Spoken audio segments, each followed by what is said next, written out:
পেলেন।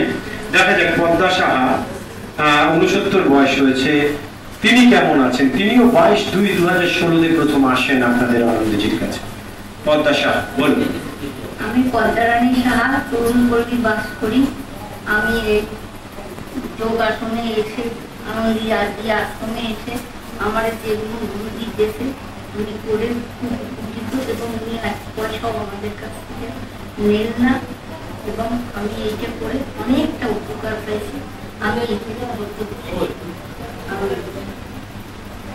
একটা ছোট্ট করে বললেন, বয়সে একেবারে প্রবীণ, কিন্তু তাও ছোট্ট বক্তব্যের মধ্যে বুঝিয়ে দিলেন যে যারা বয়স সন্ধিতে যে সমস্যা ভোগেন, জেরিয়াট্রিক প্রবলেম বলা হয়, তো তারাও কিন্তু সুস্থ হচ্ছেন আপনাদের প্রিয় আনন্দজির আনন্দ যোগ করে। সুতরাং সকলেই আশা করি অভ্যাসকে ঠিক ঠিক রাখবেন।